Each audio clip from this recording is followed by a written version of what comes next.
6,000 miles seems like a big number, right? That's 2.14 times the length of the United States from coast to coast. It's twice the length of traveling from Portugal to the edge of the Ukraine, and of course, it's 7.65 times the length of the longest road in Texas, Highway 83. Sitting on an Indian Scout bobber, 6,000 miles vanishes before you know it because the bike is so much fun. Fun is the right word for the bobber too. This bike is not practical. It's not just a toy to me, but my daily commuter, rain or shine. The thing that grabs everyone's eyes when it comes to the Scout bobber is the low-slung, mean look that it has. It literally looks like a predator ready to pounce. But those looks mean you get bad lean angles, fat tires that don't want to flick, and a short suspension that punishes you like you're the least favorite kid in a dodgeball game.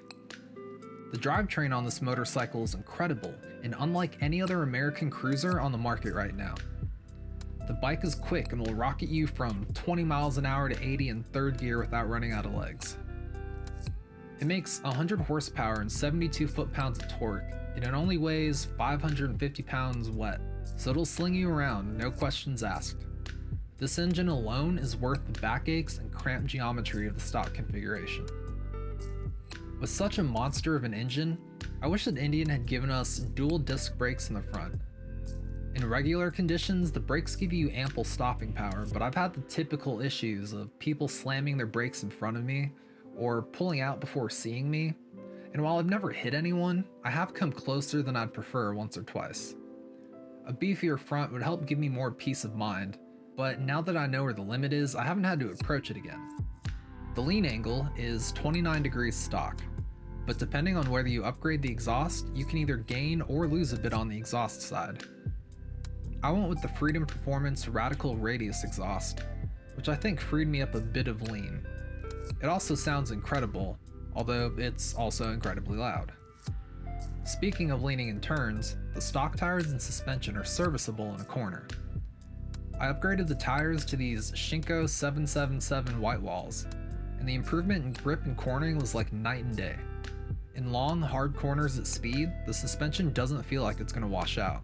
You really feel locked into your line. The fat tires on the bobber look amazing, but you really have to wrestle the bike into and out of switchbacks. Honestly, I do kind of like that about this bike. It feels very physical, especially once you start nearing the top of the machine's potential. It's not a bike that makes you fast by virtue of its rider aids, aside from ABS, there are none, but rather it's a bike that you can ride fast by conquering.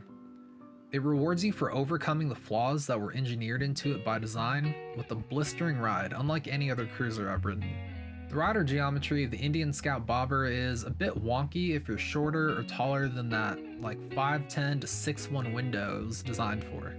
I'm 6'3" and 220 pounds, so I needed extended reach foot controls and a seat that placed me further back than the stock seat.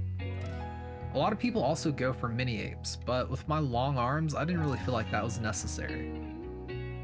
The stock foot controls weren't the worst thing in the world, but on rides longer than an hour, my knees would start absolutely aching. Getting the 4-inch extended controls was the best mod I made as far as comfort, so if you're a taller rider, look into that. I've dropped a link down in the description for the ones that I got. The most essential upgrade you have to make on this bike is the saddle. I made a whole video about that, but just to recap, if you want to ride the bike longer than 45 minutes, you're going to need to do something about the rock-hard lump of garbage Indian put on this bike. It's also the most frequent mod I see people doing online to their bobbers, so that really tells you something. The gas tank on the bobber is pretty small, but it makes sense for what the engineers over at Indian were thinking. It's 3.3 gallons with about 130 miles of range, depending on how you ride. The designers clearly meant for this to be a city bike that you ride from spot to spot, not something that can comfortably crush miles of highway cruising. Of course, there's no fuel gauge on the bike, so you can either fill up every 100 miles or so, or carry a reserve with you somewhere. As a whole, the bike is very reliable. I haven't had any mechanical issues or check engine codes thrown at me, and I ride it pretty hard. The fit and finish feels premium. Indian used metal where other manufacturers would use plastic, and embellished lots of little spots on the bike with the Indian eye.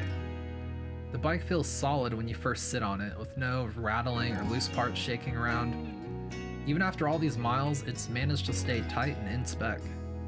To sum everything up, I'd give this bike a 10 out of 10. You don't see many of them on the road, and riders and non-riders alike will ask me about it all the time. It's got soul and a mean streak, which is exactly what I wanted in a bike. The Japanese cruisers may be more well-behaved, and Harleys are homages to a time before I was even a twinkle in my dad's eye, but this is the mid-sized cruiser of the future.